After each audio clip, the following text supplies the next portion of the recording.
começo do nosso programa, nós falamos que vamos conversar sobre a saúde intestinal. E é por isso que já estamos recebendo convidada aqui, Padre Henrique. Pois é, seja bem-vinda, Tassiano. Que bom ter a sua presença aqui, Tícia.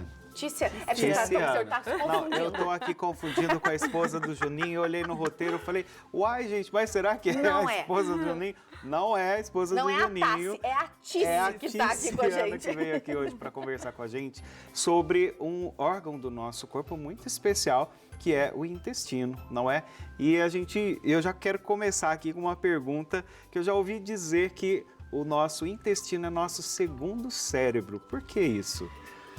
Oi, bom dia, Bianca, bom dia, padre. Para mim, eu posso estar sendo um pouco tendenciosa pela especialidade. Só um pouquinho, ele talvez. Um pouco tendenciosa, mas ele tem uma importância tanto quanto o cérebro. Mas é segundo o cérebro, porque abaixo do cérebro é o que mais tem neurônios e neurotransmissores. Inclusive, ele tem um sistema nervoso entérico, só dele.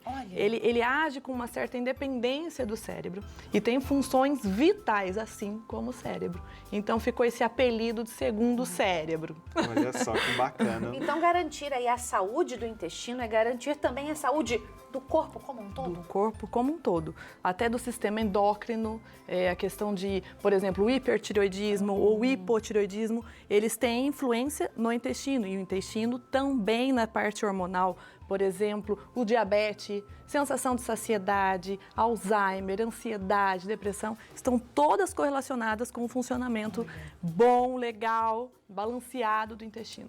E como fazer para a gente cuidar melhor da saúde do nosso intestino? A gente, é claro, vai aí ter que cuidar da nossa alimentação, principalmente. Cuidar da nossa alimentação. Mas, conta pra gente, né? Dê aí pra nós uma luz aí, como cuidar bem desse organismo. É baseado em 3 pilares. Ingestão hídrica, que é a ingestão de água, é fundamental. Atividade física também é muito importante. E a dieta balanceada, né? É lógico que aí tem a parte emocional, que também influencia diretamente na saúde intestinal, mas eu não coloco muito como coisas que a gente possa fazer, porque às vezes não é controlável, exatamente. Mas eu acho que essas 3 coisas são fundamentais e a gente pode fazer, estão ao nosso alcance. Entendi. Bom, você falou da ingestão hídrica. Isso. Quantos litros de água a gente deve beber e ingerir por dia? Eu falo 2 litros no geral. Tem gente que precisa um pouco mais e tem pessoas que precisam um pouco menos. Mas, em geral, 2 litros eu acho que é o que cabe para todo mundo, para o adulto. Sim, as pessoas que são talvez um pouco mais, com o intestino mais lento, mais ressecado, mais água precisa. Mais ainda. Pessoas que praticam atividade física também precisam de mais. Pessoas que estão em regiões também mais quentes também precisam mais. Não que no inverno não precise. Boa, as pessoas esquecem de tomar água nessa época, né? Mas no verão realmente precisa ajudar com a ingestão de água. Uma curiosidade antes da gente partir para a alimentação, que me surgiu aqui agora essa curiosidade. O líquido, a água, ela tem que ser só água, ela pode ser um suco. Não vou falar de refrigerantes, que é outra história. Um suco. Vai criar uma inimiga. Um suco, a água. É só água mesmo ou ele pode também ter um suco nessa? Tem razão, o líquido. Líquido, tem razão. Desde que não seja refrigerante, né? É que algumas coisas, quando a gente fala líquido para o paciente, em geral... Abrange muita coisa. Depois a gente fala, mas então eu posso tomar 1 litro de café? Tem gente que toma.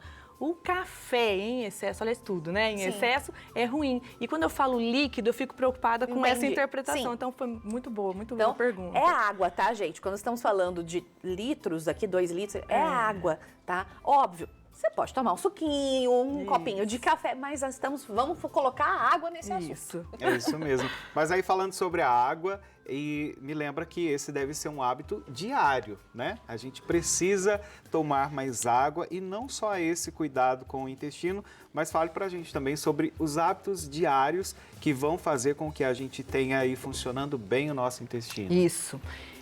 A ingestão de líquidos... Agora eu melhorei.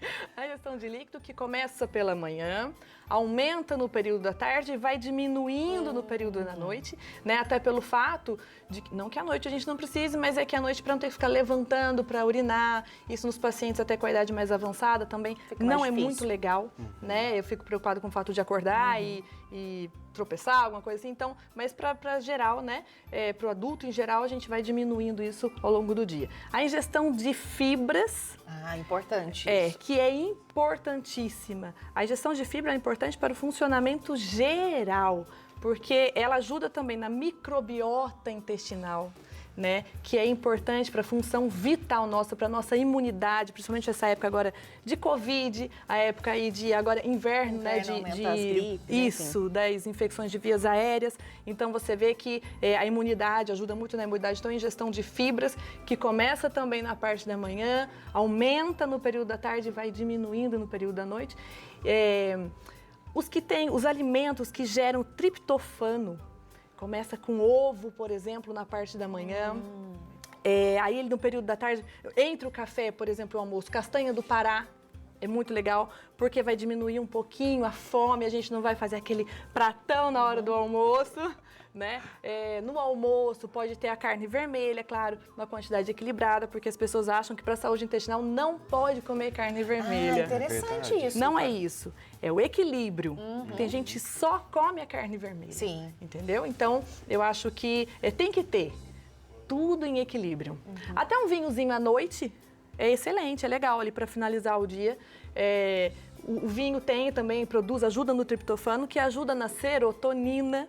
90% da serotonina, que é um neurotransmissor, é produzido no intestino. Olha só, como o intestino é importante no nosso organismo. Meu Deus, quanta coisa, E a gente né? não imagina isso, né? E a gente tem que tomar cuidado, porque tem alguns produtos que prometem aí o melhor intestino do mundo, né? Vários iogurtes e tudo mais.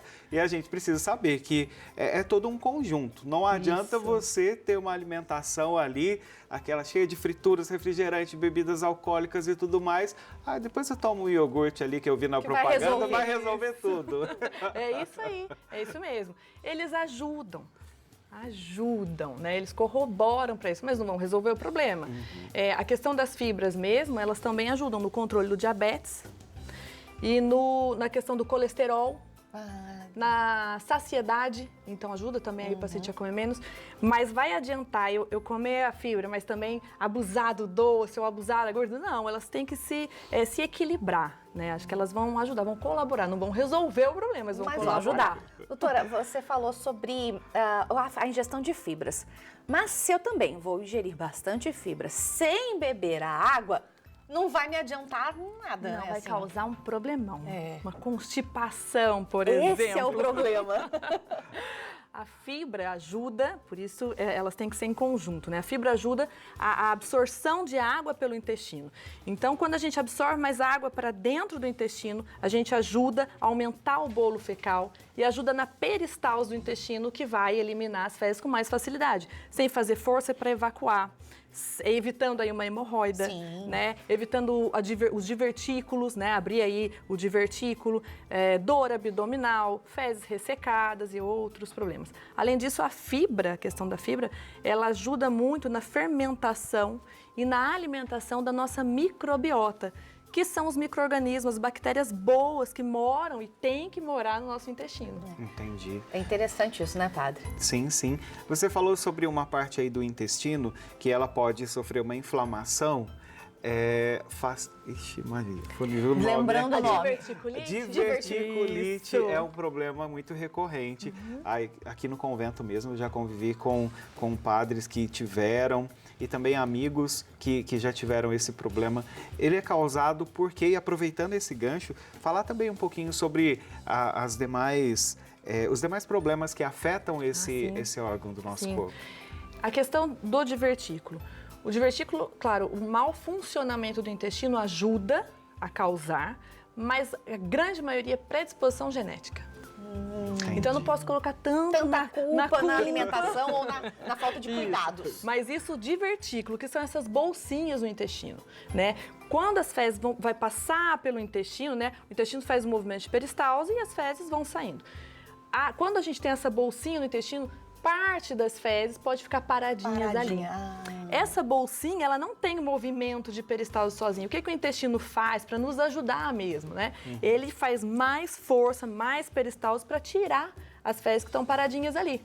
Nisso o paciente gera dor, desconforto, pode inflamar, caso não consiga sair dali, né? As fezes paradinhas ali geram essa inflamação, que aí sim é a diverticulite. Diverticulite. Olha só que Diverticulite. interessante. A dieta é o tratamento para não chegar à diverticulite. Olha só. Entendido. Às vezes o paciente pergunta, doutora, não pode operar e tirar essas bolsinhas? Porque eles querem comer. Sim.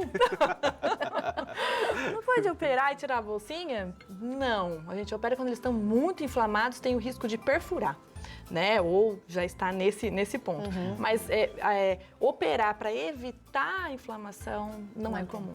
Não é comum.